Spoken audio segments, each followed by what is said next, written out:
ये 10E Harshit Bhargava. Yes, good morning to all of you.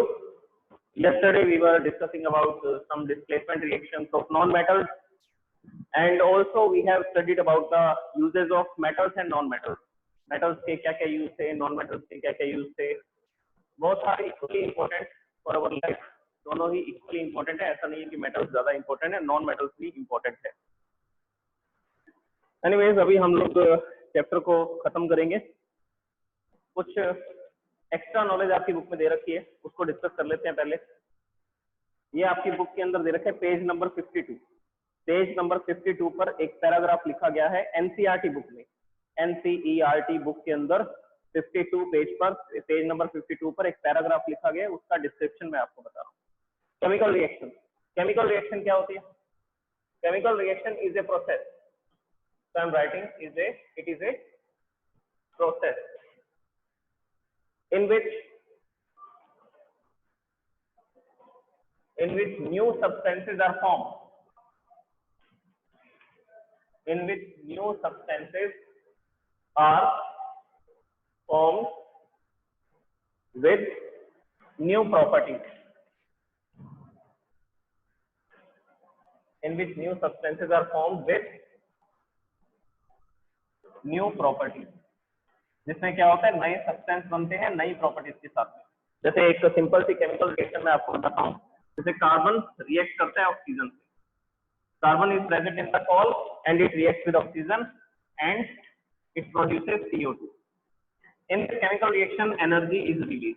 ये chemical reaction हम क्यों कराते हैं? ताकि हम एनर्जी को गेन कर सकें और इस एनर्जी को हम लोग यूटिलाइज कर सकते हैं. पावर प्लांट के अंदर फूड प्रिपेयर करने में, खाना बनाने में इसी को यूज किया जाता है, हीट एनर्जी को. तो इस केमिकल रिएक्शन में देखिए, रिएक्शन से पहले जो सब्सटेंसेज हैं, इन सब्सटेंसेज को रिएक्टेंट्स बोला जाता है. These are known as reactants. And CO2 this is a product. तो ये जो प्रोडक्ट बना, इसकी प्रॉपर्टीज ना तो कार्बन मैच करेंगी ना ऑक्सीजन मैच करेंगी. तो जो भी सब्सटेंस बनता है केमिकल रिएक्शन के बाद में, जो भी सब्सटेंस बनता है केमिकल रिएक्शन के बाद में, उसकी प्रॉपर्टीज किससे मैच नहीं करती? उसकी प्रॉपर्टी रिएक्टेंट से मैच नहीं करती. इसलिए तो बोला जा रहा है केमिकल रिएक्शन एक प्रोसेस है जिसमें नए सब्सटेंस बनते हैं with new chemical properties, with new properties. तो this is a chemical reaction. और आपने अभी तक जो भी केमिकल रिएक्शंस पढ़ी हैं, जैसे कि मेटल्स वाटर के साथ रिएक्ट करते हैं, ऑक्सीजन के साथ रिएक्ट करते हैं, एसिड के साथ रिएक्ट करते हैं, बेस के साथ रिएक्ट करते हैं, और मेटल्स डिस्प्लेसमेंट रिएक्शंस भी दिखाते हैं. तो ये सारी केमिकल रिएक्शंस थी. और इन केमिकल रिएक्शंस में जो भी सब्सटेंसेस बन रहे थे, जो भी सब्सटेंसेस मतलब जो भी प्रोडक्ट बन रहे थे, उनकी प्रॉपर्टीज रिएक्टेंट से मैच नहीं करेंगे. Reactant are the substances which are participating in the chemical reaction. Reactants are the substances which are participating in a chemical reaction. Products are the substances which are being formed after the chemical reaction. Products are the substances which are being formed after the chemical reaction. Product ऐसे substance है जो किसी chemical reaction के बाद में बनते हैं और जिनकी new properties होती है. New properties का मतलब है कि उनकी properties पहले वाले substance की properties से match नहीं करेंगी. उनकी प्रॉपर्टीज पहले वाले सब्सटेंस की प्रॉपर्टी से मैच नहीं करेंगे. ओके, इसके बाद देखिए नेक्स्ट. और एलिमेंट्स और कंपाउंड्स के बारे में बता रखे हैं, तो उसके बारे में भी सुन लीजिए क्या गिवन है. ये छोटी छोटी डेफिनेशंस बता रखे हैं, तो ये मैं आपको एक्सप्लेन कर रहा हूँ. ये एक्स्ट्रा क्वेश्चंस के अंदर आपको मिलेंगे. अभी मैंने आपको 3 पेजेस सेंड किए हैं PDF के. First page, second page and third page. I hope you all have written in your fair notebook of science. Next देखिए किसके बारे में बात करते हैं? मैटर के बारे में. मैटर मतलब कि material, that is in our surrounding. हमारे आसपास आपको जो भी ऑब्जेक्ट्स दिखाई दे रहे हैं, जैसे आप जिस चेयर पे बैठे हैं, बेड पे बैठे हैं, या आपके सामने एक अलमीरा पड़ी है, वो सब क्या है? वो सब मैटर है, वो सब मटेरियल है, मटेरियल से बने हैं सब. और मटेरियल्स को कैटेगराइज किया गया, इसका क्लासिफिकेशन किया गया किसके अंदर? जो मैटर है उसको हम लोग क्लासिफाई कर रहे हैं किसमें? एलिमेंट्स में और कंपाउंड. आपकी बुक के अकॉर्डिंग ऐसा क्लासिफिकेशन किया. एलिमेंट्स क्या होते हैं? एलिमेंट्स जिनको आपने स्टडी किया किस तरह से, मेटल्स और नॉन मेटल्स की फॉर्म में, मेटल्स एंड नॉन मेटल्स की फॉर्म में, so these are element. Compound के आपने बहुत सारे एग्जांपल पढ़े, जैसे कि H2O वाटर बोलते हैं जिसको, second CuSO4 copper sulphate, CuSO4 copper sulphate, इसी तरह से KCl potassium chloride, it is also A compound. अब इन दोनों में क्या डिफरेंस है, एलिमेंट्स और कंपाउंड्स में क्या डिफरेंस है? Elements are those substances which are made up of only one kind of particle. Element वो सब्सटेंस है जो सिर्फ एक ही तरह के पार्टिकल से मिलकर के बने। जैसे कि हम आयरन की बात करते हैं, मैंने क्या किया, एक आयरन का ऑब्जेक्ट लिया, ये मेरे पास एक आयरन का छोटा सा ब्लॉक था, I am using this block of iron, and this block of iron, iron का सिंबल क्या होता है, Fe, and this block of iron is containing all the particles of Fe। ये जो आयरन का जो भी ऑब्जेक्ट है, इसके अंदर जो भी पार्टिकल्स हैं, जितने भी पार्टिकल्स हैं, वो सभी कौन से एलिमेंट के हैं, वो सब आयरन के। हाइड्रोजन गैस, हाइड्रोजन गैस को किससे लिखा जाता है, H2 से। It is also having hydrogen particles, hydrogen atom, so it is also an element, it is also an element। chlorine को लिखा हमने Cl2, it is also a gas। oxygen is also a gas। these all are elements because they are having only one kind of particles, क्योंकि इसमें क्या है, सिर्फ एक ही तरह के पार्टिकल्स। नेक्स्ट, अब अच्छा इसको किसमें कैटेगराइज किया, मेटल्स और नॉन मेटल्स में। मेटल्स में आपने क्या पढ़ा, sodium, potassium, iron, aluminium, magnesium, mercury is Hg, ये सब क्या है, ये सब मेटल्स है, दीज ऑल आर मेटल्स। और ये सारी प्योर सब्सटेंस है, प्योर सब्सटेंस है मतलब कि एलिमेंट। नॉन मेटल्स में क्या क्या एग्जांपल लिखे थे हमने, नॉन मेटल्स में क्या क्या एग्जांपल लिखे थे हमने,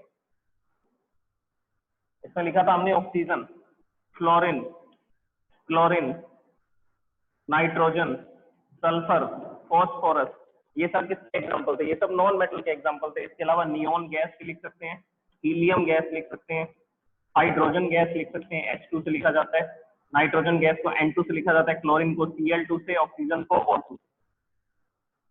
ये सब गैसेज है, मोस्टली ज्यादातर गैसेज है, और सल्फर, फॉस्फोरस ये पाउडर की फॉर्म में सॉलिड है। Gas, oxygen is a gas, chlorine, nitrogen, helium, neon and hydrogen, this is also a gas. Sulphur and phosphorus are solid. तो ये मेटल और नॉन मेटल दोनों ही एलिमेंट्स हैं, मेटल और नॉन मेटल दोनों ही क्या है, दोनों ही एलिमेंट्स हैं।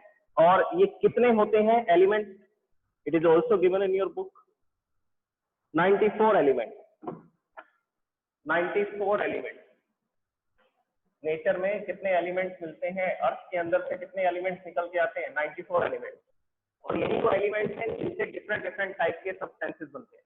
अब नेचर में सब्सटेंसेस तो मिलियंस ऑफ सब्सटेंसेस हैं, लाखों तरह के, बिलियंस ऑफ सब्सटेंसेस, करोड़ों तरह के सब्सटेंसेस हैं। अब सब सब्सटेंसेस किससे मिलकर के बने, इन 94 एलिमेंट्स से मिलकर के बने। ये एलिमेंट्स थे, ये सारे के सारे, ये 94 एलिमेंट्स के अंदर ही आते हैं। तो ये सारे 94 एलिमेंट से मिलकर के बनेंगे, ये सारे 94 एलिमेंट से मिलकर के बनेंगे। और ये कंपाउंड की डेफिनेशन सुनिए, इसमें क्या बताया, the substances which are made up of only one kind of particle. दोबारा से सुन लीजिए, the substances which are made up of only one kind of particle, which are made up of only one kind of particle. Compound में लिखेंगे which are made up of two और more particles, which are made up of two और more particles chemically combined together. ऐसा नहीं है कि आपने hydrogen के पार्टिकल को यहाँ रख दिया, ऑक्सीजन के पार्टिकल को यहाँ रख दिया, तो ये कंपाउंड नहीं बनेगा।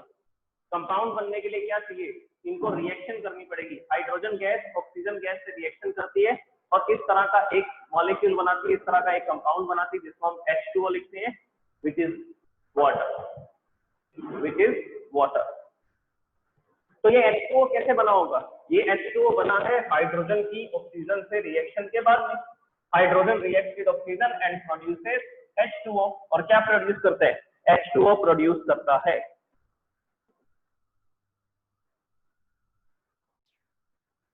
तो देखिए मैंने क्या बताया, अब इनकी डेफिनेशंस मैं शॉर्ट में लिखा हूँ। कंपाउंड्स के लिए क्या लिखा जाएगा और एलिमेंट्स के लिए क्या लिखा जाएगा। देखो नेचर के अंदर 115 एलिमेंट्स बताए गए हैं आपकी 9th क्लास की बुक में। 8th क्लास की बुक में बोला गया 94 एलिमेंट्स है, और एक्चुअल में लेबोरेटरी के अंदर इससे ज्यादा एलिमेंट्स प्रिपेयर किए जा चुके हैं, 115 से भी ज्यादा एलिमेंट्स प्रिपेयर किए जा चुके हैं। एलिमेंट की डेफिनेशन में क्या बोला, which are element is a substance which is made up of only one kind of particle, only one kind of particle। ये डेफिनेशन आपको मिल जाएगी बुक में। ऐसे सब्सटेंस जो सिर्फ एक ही तरह के पार्टिकल से मिलकर के बने हैं उनको बोलते हैं एलिमेंट। और इसमें क्या लिखेंगे, which is made up of two or more, which is made up of two or more। तो देखिए मैं आपको बता था एलिमेंट्स और कंपाउंड्स के बारे में। तो हमने क्या किया, मटेरियल को दो पार्ट में डिवाइड किया, कुछ मटेरियल एलिमेंट्स हैं और कुछ मटेरियल कंपाउंड्स हैं। एलिमेंट्स वो सब्सटेंसेज हैं जो प्योर सब्सटेंसेज हैं, जो सिर्फ एक ही तरह के पार्टिकल से मिलकर के बने हैं, प्योर सब्सटेंसेज हैं ये भी elements. which is made up of only one kind of particles, जो सिर्फ एक ही तरह के पार्टिकल से मिलकर के बने हैं। Elements are divided into metals and non metals. Elements को डिवाइड किया गया है मेटल्स में और नॉन मेटल्स के अंदर। ये एलिमेंट्स से सोडियम पोटेशियम, ये मेटल्स से sodium potassium iron aluminium magnesium mercury, और ये नॉन मेटल्स से oxygen chlorine nitrogen helium hydrogen neon phosphorus and this is S for sulphur. Okay, तो ये मेटल नॉन मेटल्स थे। Metal non metals are elements because they are made up of only one kind of particle, क्योंकि ये सभी एक ही तरह के particle से मिलकर के बने हैं। जैसे मैंने अभी एग्जांपल बताया था कि मेरे पास एक ऑब्जेक्ट है, ये मेरे पास ये पूरा का पूरा जो भी ऑब्जेक्ट है ये पूरा आयरन का बना हुआ, तो इसमें सारे पार्टिकल आयरन के होंगे, सारे के सारे पार्टिकल किसके होंगे, iron. So this is A element. Compound में क्या बताया गया था, कंपाउंड में ये बताया गया आपको कि जो दो या दो से ज्यादा तरह के पार्टिकल से मिलकर के बनेंगे, जो दो या दो से ज्यादा टू और मोर काइंड ऑफ पार्टिकल्स से मिलकर के बनेंगे। और कैसे जुड़े होंगे वो, फिजिकली या केमिकली, वो केमिकली जुड़े होंगे। एक केमिकल रिएक्शन के बाद में वो कंबाइन हुए होंगे। जैसे कि एग्जांपल मैंने अभी लिखा था, hydrogen react with oxygen gas. जब हाइड्रोजन ऑक्सीजन के साथ रिएक्शन करता है, हाइड्रोजन जब बर्न होता है ऑक्सीजन की प्रेजेंस में, तो क्या बनाता है, H2O, वाटर बनाता है। तो ये वाटर कितने एलिमेंट मिलकर के बना, दो एलिमेंट मिलकर के बना। Element is hydrogen, second element is oxygen. H2O एक कंपाउंड है। ऐसा नहीं है कि हमने हाइड्रोजन का एक एटम यहाँ रख दिया, ऑक्सीजन का एक एटम यहाँ रख दिया, तो ये तो क्या बन गया, ये तो मिक्सचर बन जाएगा, ये कोई कंपाउंड नहीं बनेगा। कंपाउंड बनाने के लिए क्या करना पड़ेगा, केमिकल रिएक्शन करवानी पड़ेगी। कंपाउंड बनाने के लिए क्या करना पड़ेगा, केमिकल रिएक्शन करवानी पड़ेगी। हाइड्रोजन को ऑक्सीजन की प्रेजेंस में बर्न करना पड़ेगा और क्या बनेगा, H2। अब हमारे आसपास जो वाटर दिखाई देता है, ओशियंस के अंदर जो वाटर है, तो कैसे बना होगा, वो बना है हाइड्रोजन ऑक्सीजन की प्रेजेंस में बर्न हुआ, हाइड्रोजन ऑक्सीजन की प्रेजेंस में बर्न हुआ और बर्न होकर के उसने क्या बनाया, H2O, वाटर बनाया। And H2O is a compound because it is made up of two और मोर काइंड्स ऑफ पार्टिकल्स, क्योंकि ये दो पार्टिकल्स से मिलकर के बना है। Particle is oxygen. और कैसे जुड़ा है, केमिकली जुड़ा हुआ है। इनके बीच में स्ट्रॉन्ग अट्रैक्शन फोर्स होता है, इनके बीच में स्ट्रॉन्ग अट्रैक्शन फोर्स होता है। जैसे ये हाइड्रोजन ये किसको अट्रैक्ट करते रहते हैं, ऑक्सीजन को लिखा जाता है O-2 से, हाइड्रोजन को H+ से, इसको H+ से। ये भी आपके इलेक्ट्रिसिटी वाले चैप्टर्स के अंदर आएंगे, केमिकल इफेक्ट ऑफ इलेक्ट्रिसिटी, उसमें आएंगे। तो इस तरह से ये पॉजिटिव चार्ज नेगेटिव चार्ज को अट्रैक्ट करता है, जिससे किसका फॉर्मेशन होता है, H2O का। यहाँ डायरेक्टली ये बोल सकते हैं कि हाइड्रोजन गैस ऑक्सीजन की प्रेजेंस में बर्न होती है और कौन सा कंपाउंड बनाती है, H2O। अब जैसे कि ये CuSO4 लिखा हुआ है, कॉपर सल्फेट। कॉपर सल्फेट में एक तो कॉपर एलिमेंट है, दूसरा एलिमेंट है सल्फर, तीसरा एलिमेंट है ऑक्सीजन। तो कितने तरह के पार्टिकल्स मिलकर के बनाइए, 3 kind of particles and they are chemically combined. ये केमिकली एक दूसरे के साथ जुड़े हुए, तो दीज आर कंपाउंड। तो ये सब आपकी बुक के अंदर गिवन है। और कुछ ऐसे एलिमेंट्स हैं जिनमें मेटल्स और नॉन मेटल्स दोनों की प्रॉपर्टीज होती हैं। कुछ ऐसे एलिमेंट्स हैं जिनमें मेटल्स और नॉन मेटल्स दोनों की प्रॉपर्टीज होती हैं, वो एलिमेंट्स क्या कहलाते हैं? मेटलॉइड। तो एलिमेंट का मैं तीसरा क्लासिफिकेशन और बता रहा हूँ। अभी तक आपने चैप्टर में सिर्फ दो ही क्लासिफिकेशन पढ़े थे, मेटल्स एंड नॉन मेटल्स। एक क्लासिफिकेशन मैं यहाँ पर और लिखने वाला हूँ, उनको क्या बोलते हैं? मेटेलॉइड। उनको क्या बोलते हैं? मेटलॉइड। एग्जाम्पल है silicon, silicon is Si, germanium, germanium is Ge। तो ये जो एलिमेंट्स आपको दिखाते हैं सिलिकॉन और जर्मेनियम, ये दोनों मेटलॉइड, ये दोनों क्या है? मेटलॉइड, या इनको सेमी मेटल्स बोला जाता है, या इनको क्या बोला जाता है? Semi metals, because they are having some properties of metals and some properties of non metals. तो ये भी आपकी बुक में छोटी सी डेफिनेशन गिवन है, metalloids are the substances which are having some properties of metals and some properties of non metals. Example क्या है? Silicon, germanium, these are also known as semi metals, these are also known as, so I was explaining metals, non metals and metalloids। Metal non metals के बारे में आपने study किया है, जो lustrous होते हैं, शाइनी होते हैं, हार्ड होते हैं, गुड कंडक्टर ऑफ इलेक्ट्रिसिटी होते हैं, गुड कंडक्टर ऑफ हीट होते हैं, मेलिएबल होते हैं, डक्टाइल होते हैं, these are metals। और जिनमें ये प्रॉपर्टी नहीं होती है वो सारे नॉन मेटल्स हैं, जिनमें ये सारी प्रॉपर्टीज नहीं होती है वो सारे नॉन मेटल्स होते हैं। And metalloids are the substances which are having some properties of metals and some properties of non-metals. These are silicon and germanium. These are also known as semi-metals. इनको क्या बोला जाता है? semi-metals भी बोला जाता है। ये तीसरे तरह के एलिमेंट्स हैं। ये भी क्या है? which are made up of one kind of particle। ये भी एक तरह के पार्टिकल से मिलकर के बने होते हैं। सिलिकॉन जर्मेनियम का यूज किया जाता है कंप्यूटर्स के अंदर, मोबाइल फोन के अंदर। हमारे मोबाइल फोन में जो भी चिप्स लगी हुई हैं या एलईडी जो भी बल्ब आते हैं, उन सबके अंदर क्या यूज किए जाते हैं? मेटलॉइड, सेमी मेटल्स यूज किए जाते हैं। Semi metals are also known as semiconductors. ये जो मेटलॉइड्स हैं इनका एक नाम और है, ये जो मेटलॉइड्स हैं इनका एक नाम और है सेमीकंडक्टर। सेमीकंडक्टर ये इलेक्ट्रिसिटी को पास करते हैं, लेकिन इतने अच्छे कंडक्टर नहीं होते हैं जितने कि मेटल्स होते हैं। Metals are the good conductor of electricity and are the moderate conductor of electricity। Moderate मतलब कि ना तो ज्यादा इलेक्ट्रिसिटी फ्लो करते हैं ना कम इलेक्ट्रिसिटी फ्लो करते हैं, एक लिमिटेड अमाउंट में इलेक्ट्रिसिटी को फ्लो करते हैं। इसी के बेसिस पर डिवाइसेस बनाई जाती हैं, इलेक्ट्रिकल डिवाइसेस बनाई जाती हैं। ओके, तो ये कंप्लीट हुआ। अभी इसके बाद मैं एक टॉपिक और करवाने वाला हूँ आपको, कोरोजन। कोरोजन के बारे में समझिए क्या होता है। जो मेटल्स होते हैं वो कुरोड होते हैं।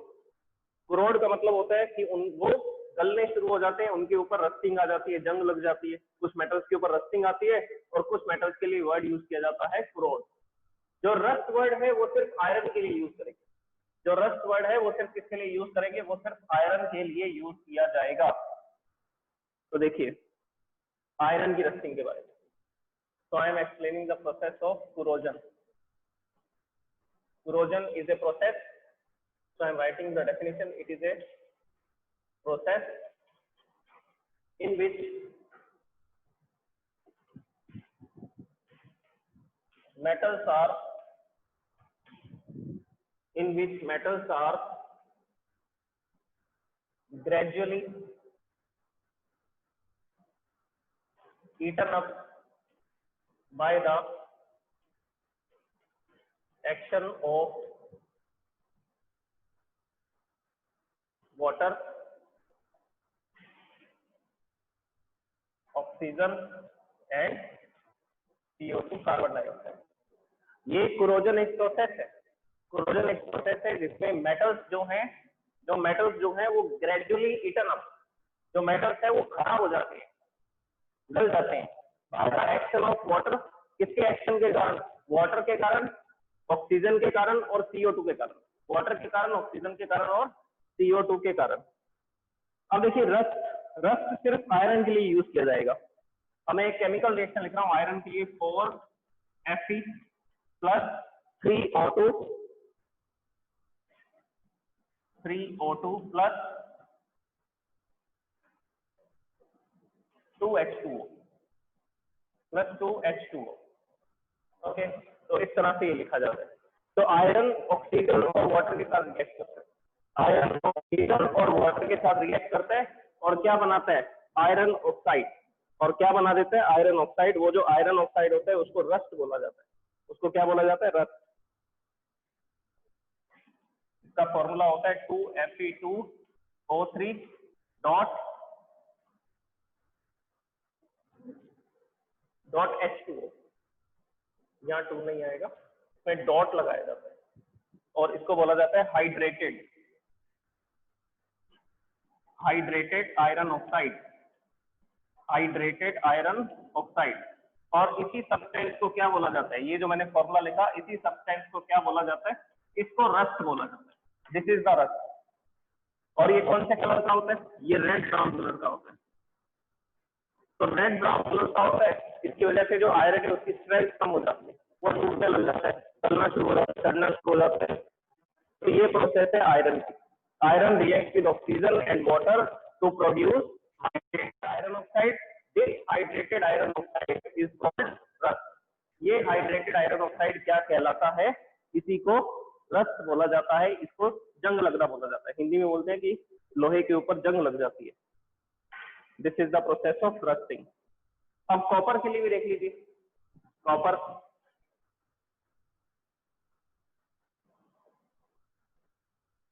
कॉपर के लिए आप रस्ट वर्ड यूज नहीं करेंगे, उसके लिए आप क्या बोलेंगे, कुरोजन। उसके लिए आप क्या बोलेंगे, कुरोजन। अब उसकी केमिकल रिएक्शन में लिखता हूं 2Cu + O2 + H2O + CO2। 2Cu + O2 + H2O + CO2। तो कॉपर किस किस के साथ रिएक्ट कर रहा है, ऑक्सीजन के साथ, वाटर के साथ, CO2 के साथ। तो ऑक्सीजन, वाटर, CO2, इन तीनों के कॉम्बिनेशन को क्या बोला जाता है, इन तीनों के कॉम्बिनेशन को मॉइस्चर बोला जाता है। This is known as moisture. तो एटमॉस्फेयर के अंदर ऑक्सीजन भी है, वाटर भी है, CO2 भी है। वाटर किस फॉर्म में है, वेपर की फॉर्म में, गैस स्टेट के अंदर है, CO2 भी गैस है। तो कॉपर इन तीनों के साथ रिएक्शन करता है, इन तीनों के साथ रिएक्शन करके सब्सटेंसेस बनाता है copper hydroxide and copper carbonate. Copper hydroxide and copper carbonate. Copper hydroxide is CuOH2 and copper carbonate is CuCO3। अच्छा, इसका कलर क्या बताया था मैंने, रेड ब्राउन। रस्ट का जो कलर था वो कैसा था, जो आयरन के ऊपर लग रही थी उसका कलर था रेड ब्राउन। इसका नाम क्या बोला मैंने, कॉपर हाइड्रोक्साइड। याद कर लीजिए, CuOH fault wise, copper hydroxide. और this is copper carbonate, this is copper carbonate. ये कॉपर कार्बोनेट है और ये है कॉपर हाइड्रोक्साइड। और इन दोनों का जो कॉम्बिनेशन है वो कौन से कलर का दिखाई देता है, वो ग्रीन कलर का दिखाई देता है। तो कॉपर के ऊपर ग्रीन कलर की एक लेयर आ जाती है। वो ग्रीन कलर की लेयर, वो ग्रीन कलर की जो लेयर होती है वो किसकी होती है, copper hydroxide and copper carbonate. तो कॉपर हाइड्रोक्साइड और कॉपर कार्बोनेट कैसे बनता है, when copper react with oxygen H2O and CO।